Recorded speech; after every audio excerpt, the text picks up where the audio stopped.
Ha, o'zi zapis ketyaptimi? Ha, sizlar zo'r narsani olyapsizlar. Emotsiyalarni ko'rsatib beraymi? Ko'z oldimda turibdi hali ham.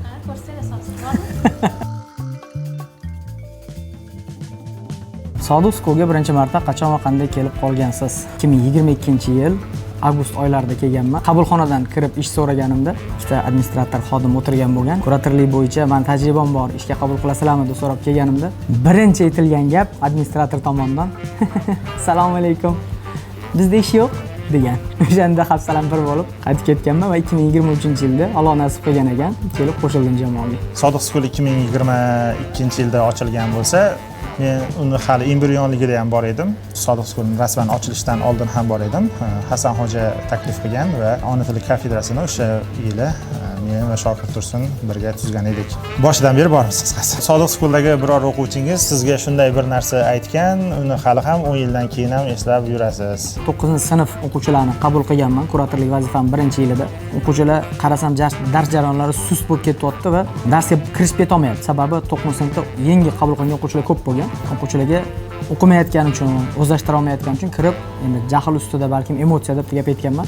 Agar mana shu holatga ketadigan bo'lsanglar, ahli tozalovchi bo'lasizlar deb eski stereotip gaplarni aytganman. O'shandan keyin bitta o'quvchim 10-sinf bo'lib, IELTS olgandan keyin o'sha gap o'zimga aytgan. Ustoz, esingizmi shu gap? O'shandan keyin harakatni boshlaganman. Balkim yosh bo'lganman, o'sha gapingiz qattiq ta'sir qilgan deganda IELTS 8, SAT'si adashmasam 1450 shunaqa bo'lgan. Bolalarni teatr kursga targ'ib qilardim. Bir o'quvchimizni musiqali teatrda shunday spektakl qo'yilayotganini aytdim.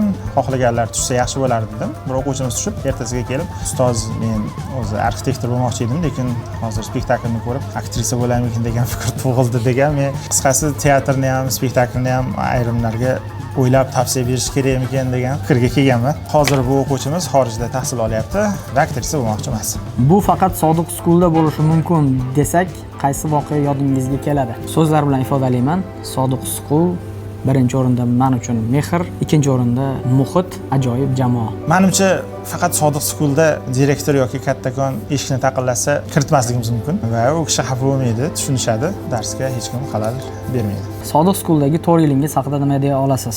Sodiq School'da 4 yildan beri ishlab kelayotgan bo'lsam, boshqa joylar bilan solishtirib bo'lmaydi. Ishga ertalab chiqib ketayotganimda shoshilaman. Men ishdan zavq olaman, men o'quvchilardan zavq olaman. Sababi o'zim qo'limda hozir 100 dan ortiq o'quvchilarim bor va men Sodiq School'ni yaxshi ko'raman. 4-yil ham shu yerda ishlayotganim bu oldingi yillar demak yaxshi o'tganini bildiradi va keyingi yilga ham reja tuzish boshlaganimiz uzoq yillar birga bo'lish ahdimiz, maqsadimiz borligini bildiradi. Biz aslida maktablar uchun xorij standartida darsliklar tayyorlaganmiz, lekin u darsliklarni o'zimiz o'qituvchi sifatida o'tmagan edik. 4 yilda o'sha darsliklarni o'zimiz o'qituvchi